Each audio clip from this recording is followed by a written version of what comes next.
मैं सपा मुखिया अखिलेश यादव से मैं ये पूछना चाहती हूँ, ये इनका दोगला या दोहरा चरित्र नहीं है तो क्या है? उनके अलावा अगर प्रतिमा किसी ने उनकी खुद की लगाई तो मैंने लगवाई।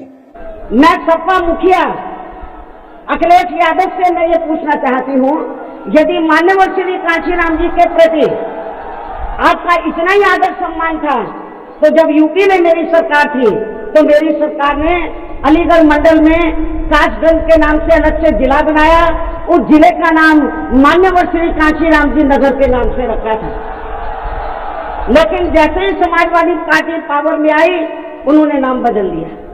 मान्यवर श्री कांशीराम जी के नाम पर हमने कॉलेज, यूनिवर्सिटी, अनेकों संस्थानों के नाम रखे, अनेकों संस्थानों के नाम रखे, जनहित की योजनाएं शुरू की। सारी की सारी अधिकांश जो बड़ी बड़ी योजनाएं थी वो सभी की सभी इन्होंने बंद कर दी समाजवादी पार्टी की सरकार ने। ये इनका दोगला या दोहरा चरित्र नहीं है तो क्या है? नमस्कार। बहन जी के इस आरोप पर अखिलेश यादव ने शायराना अंदाज में ट्वीट के जरिए पलटवार किया, जिसमें उन्होंने बिना नाम लिए कहा कि क्योंकि उनकी अंदरूनी साठगांठ है जारी, इसलिए वे हैं जुल्म करने वालों के आभारी।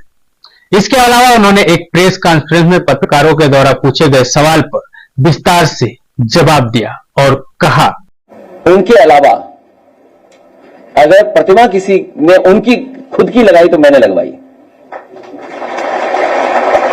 और हालांकि on the floor of house जब उस समय बहुजन समाज पार्टी के लीडर ऑपोजिशन या उस समय जो सवाल उठते थे मेंटेनेंस को लेकर के, रखरखाव को लेकर के, ऑन रिकॉर्ड आप लोग चेक कर सकते हैं, ऑन रिकॉर्ड कि समाजवादी पार्टी की सरकार में पूरा का पूरा मेंटेनेंस और रखरखाव के लिए एलडीए को निर्देश दिए गए थे। और यहां तक जब एक दिन मैंने देखा, जब मैं एयरपोर्ट जा रहा था, कि यहां पर खजूर के पेड़ सूख गए हैं। जो खजूर के पेड़ लगे थे बाउंड्री पर और अंदर वो सूख रहे हैं और कई पेड़ सूख गए उसके अंदर, तो उन पेड़ों को बदल करके अच्छे पेड़ों को लगाने का काम, जिसमें वाशिंगटोनिया और एक पेड़ क्रोसिया, आप देख लेना, जब आप राइट टर्न मारेंगे एयरपोर्ट के लिए तो राइट टर्न पर सभी पेड़ खजूर के सूख गए थे। जितने पेड़ लगे वो क्रोसिया के लगे, और जहां जहां पेड़ सूख गए थे वहां क्रोसिया के लगे होंगे और अभी फ्लावरिंग देख रहे होंगे, या फिर हो सकता है 15-20 दिन बाद आप उन पेड़ों पर फ्लावरिंग देखेंगे। और वो ऐसे ट्रीज हैं कि पत्तियां गिर जाती हैं और केवल फूल रह जाते हैं। और सदन में on the floor of house मैंने कहा था कि उनके फूलों का रंग भी पिंक है।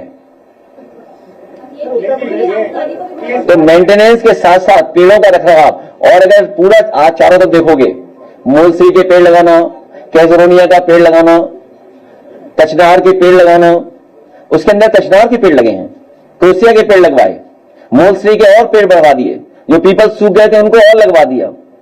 सच्चाई तो यह है, पत्थरों का रंग आज भी अगर आप देखोगे, अगर भारतीय जनता पार्टी ने सही तरीके से रखरखाव किया होता तो पत्थरों का रंग काला नहीं होता।